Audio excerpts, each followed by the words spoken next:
کتنے دنیا میں پیسے والے لوگ آئے, اربوں پتی آئے ہیں, تاریخ کسی کو یاد کرتی ہے.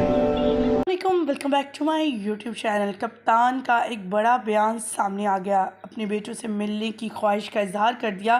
بچوں سے جدا ہو کر کس قدر تڑپ رہے ہیں, اپنے مرنے سے پہلے ایک بار بچوں سے ملنا چاہتے ہیں. ان کے یہ الفاظ ان کے فینس اور ان کے جتنے بھی چاہنے والوں کے دل چیر گئی. آج کی اس ویڈیو مکمل آگاہی دیں گے, عمران خان کے حوالے سے اپڈیٹ کریں گے.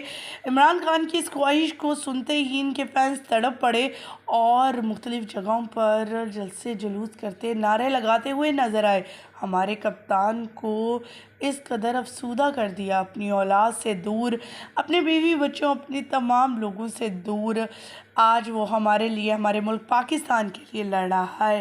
جمائمہ نے بھی یہ خبر سوشل میڈیا پر دیکھتے ہی سنتے ہی اپنے بیٹوں کو اجازت دے دی کہ وہ اپنے والد سے ملائے. اس سچویشن میں بھی اس نے اپنے بیٹوں کو اجازت دے دی کہ وہ پاکستان چلی جائیں.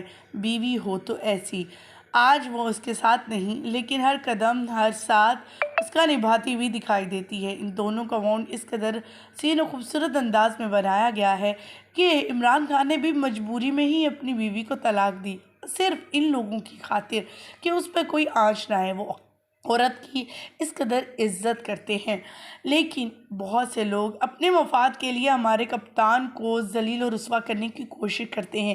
رسوا تو وہ شخص ہوتا ہے جسے خدا چاہے, اور جسے خدا ہی نہ چاہے اس کی مقبولیت میں کمی کوئی لا ہی نہیں سکتا. اب تو بین بھی ہو گیا ہے ٹی وی پر کپتان کا نام لینا. عمران خان کی وہ آڈیو آپ کو سنواتی ہیں جسے سننے کے بعد ہر دل دہل چکا ہے. کتنے اربوں پتی آئے چلے گئے, سوئٹزرلینڈ میں ان کے بینک مر گئے, ان کے پیسے سوئٹزرلینڈ میں رہ گئے. کتنے آئے ہیں, کوئی دنیا میں یاد کرتا ہے کسی کو؟ کتنے پرائم منسٹر آئے ہیں. پرائم منسٹر میں کہیں ابھی دیکھتا ہوں کہ فنکشنز کے اندر بیچاروں کو پوچھتا کوئی نہیں, کونے میں بیٹھے ہوتے ہیں, کوئی پوچھتا نہیں ہے. کیونکہ پوچھتا تو اس کو ہے جس کو اللہ عزت دیتا ہے, اور اللہ تو اس کو عزت دیتا ہے جو اللہ کے لوگوں کے لیے کچھ کرتا ہے, جو انسانیت کے لیے کچھ کرتا ہے. جب سے اللہ نے دنیا بنائی ہے نام تو اس کا ہے. آپ جب نماز پڑھتے ہیں آپ کیا اللہ سے مانگتے ہیں؟ 5 وقت کی نماز میں ایک ہی چیز مانگتے ہیں نا, کہ اللہ ان کے راستے پہ لگا جن کو تو نے نعمتیں بخشی. ایک ہی چیز مانگتے ہیں نا, باقی تو اللہ کا آپ شکر ادا کرتے ہیں. آپ اللہ کو کہتے ہیں کہ میں صرف اللہ تیری عبادت کرتا ہوں, تیرے سے مدد مانگتا ہوں, رحمان اور رحیم ہے تو. لیکن آپ مانگتے ایک چیز ہے کہ اللہ ان کے راستے پہ لگا جن کو تو نے نعمتیں بخشی. وہ کون تھے؟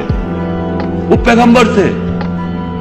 سارے جتنے پیغمبر آئے ہیں آپ ان کے راستے کے لیے ہر روز نماز پڑھتے ہیں. وہ جتنے بھی پیغمبر تھے